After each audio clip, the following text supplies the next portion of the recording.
sovereign nation that protected liberty here at home, and yet traded with people and traveled and were friends with everybody, we still would not need the UN, the IMF, the World Bank, the WTO, the NAFTA, or NAFTA, or the New World Order at all.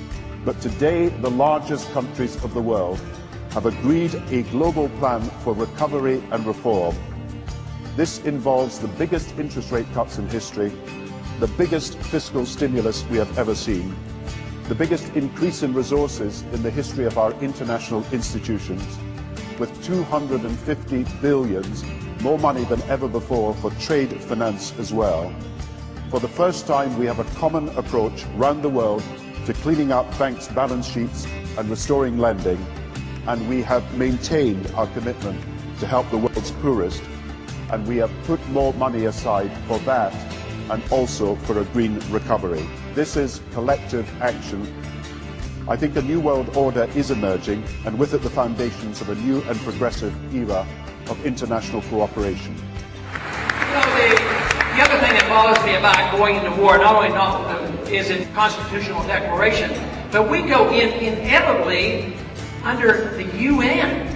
I believe in free trade. I consider myself one of the strongest free traders in Washington.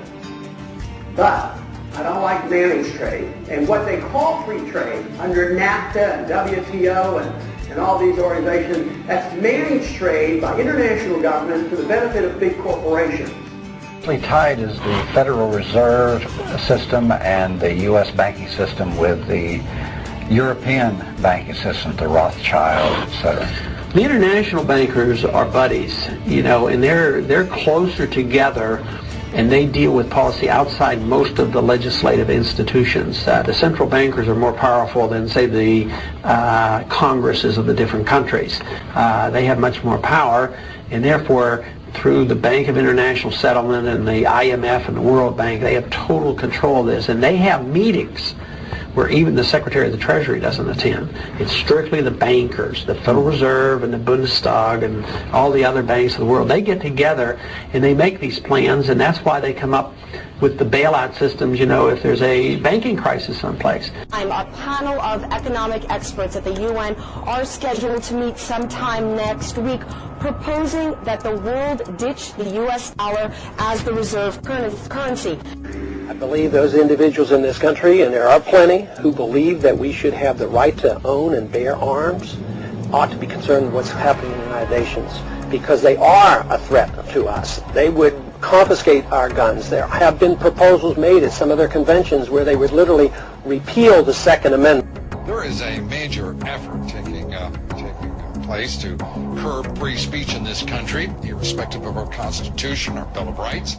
And free speech advocates say the United Nations has come down on precisely the wrong side.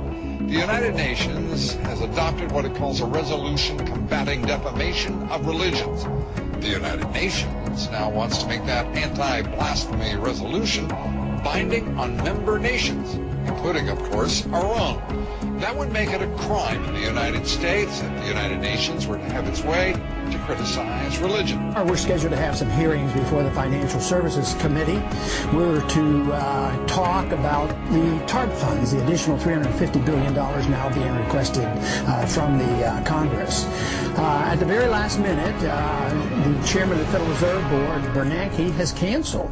But here I find out that they have a much more important meeting. They are going to Basel, Switzerland, to attend a meeting at the Bank of International Settlement with other international bankers. But here it is, an emergency meeting for them to run off to Europe and talk about monetary policy and who knows what. One thing for sure is the people will never hear. But to me, it is rather sad that Bernanke can get away with pretending he's going to come and then not showing, running off to Europe, and who knows what they're planning. That, to me, is the important issue. And I will do my darndest to try to find out what really went on at these meetings that they're holding over in Switzerland right now with all the central bankers.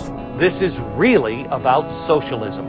The systematic redistribution of wealth by the United Nations and the usurping of your rights as a citizen of this country, the taking away of the Constitution. Our country and our sovereignty is being lost to socialists, globalists, elitists, and corporations, and it's happening right in front of our eyes. individuals who believe in the right to own property ought to be concerned. But really, the right of private property ownership is severely threatened by our own government. But it's going to be a lot worse if the United Nations gets involved. They believe in socialist redistribution, that everybody owns everything, and they would take from the wealthy and give to the poor to get an equal balance. Same old story that we've heard for years, but they do not protect the right to own private property. You know, what is the G20 doing? What is happening around the world with Gordon Brown that says, hey, I think we should have a new Deal, but a global New Deal? But they want to control capital and they want to control the natural resources of the world. And they're planning behind the scenes. We're not entitled to know anything about it. Under the law, they don't have to tell us a thing. But believe me, they're planning, they're panicky because they don't have an easy answer. But there are major changes going on. This is collective action. I think a new world order is emerging, and with it the foundations of a new and progressive era of international cooperation.